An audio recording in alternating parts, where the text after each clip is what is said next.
दोस्तों, एक बार फिर से हमारे चैनल पर आपका स्वागत है। एलोन मस्क कौन है?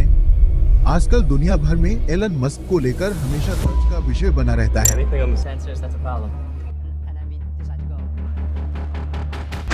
तो जानते हैं उनके बारे में पहले एपिसोड में। दोस्तों, उनका जन्म 18 जून 1971 को दक्षिण अफ्रीका के प्रिटोरिया शहर में हुआ था। पिता का नाम एरोल मस्क था और वह एक इंजीनियर होने के साथ साथ पायलट भी थे। उनकी मां का नाम में मस्क था, जो एक मॉडल और आहार विशेषज्ञ थी। एलन मस्क को बचपन में पढ़ने में बहुत रुचि थी और 10 साल की उम्र में उन्हें कंप्यूटर में भी काफी रुचि हो गई थी। महज 12 साल की उम्र में उन्होंने कंप्यूटर प्रोग्रामिंग सीखकर ब्लास्टर नाम का गेम बनाया, जिसे उन्होंने $500 में पीसी एंड ऑफिस टेक्नोलॉजी नाम की कंपनी को बेच दिया और यहीं से उनकी प्रतिभा दिखने लगी। बचपन में वह इसहाक असिमोव की किताबें पढ़ते थे और शायद यहीं से उन्हें टेक्नोलॉजी से इतना लगाव हो गया।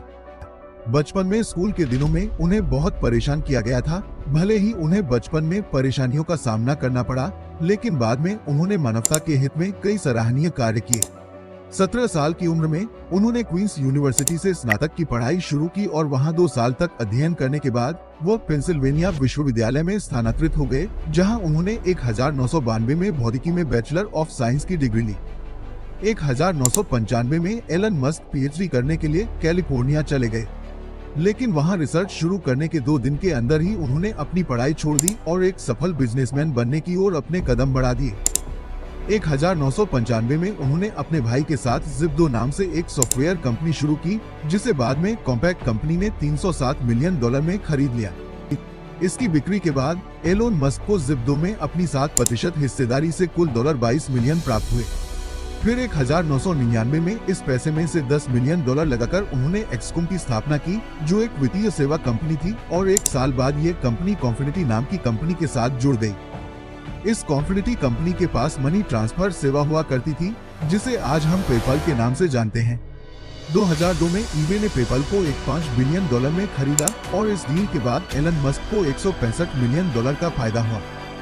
फिर 2002 में एलन मस्क ने जमा किए गए पैसों से $100 मिलियन की रकम से स्पेसएक्स नाम की कंपनी की स्थापना की। 2003 में उन्होंने 2 लोगों के साथ मिलकर नाम की एक और कंपनी शुरू की, टेस्ला, और 2008 के बाद उन्होंने टेस्ला के सीईओ के रूप में काम करना शुरू कर दिया। फिर 2006 में एलन ने अपने चचेरे भाई की कंपनी सोलर सिटी को वित्तीय पूंजी उपलब्ध कराकर शुरू करने में अहम भूमिका निभाई। फिर 2013 में सोलर सिटी अमेरिका में सौर ऊर्जा प्रणालियों का दूसरा सबसे बड़ा प्रदाता बन गया। फिर बाद में 2016 में टेस्ला ने सोलर सिटी को अपने अधीन ले लिया। दिसंबर 2015 में एलन मस्क ने ओपनआई नाम से एक आर्टिफिशियल इंटेलिजेंस रिसर्च कंपनी शुरू की। 2016 में एलन मस्क न्यूरालिंक नाम की कंपनी के सह संस्थापक बने और यह कंपनी आर्टिफिशियल इंटेलिजेंस और मानव दिमाग को जोड़ने के काम में लगी हुई है। तो उन्होंने अपने जीवन की सबसे बड़ी सफलता कैसे हासिल की?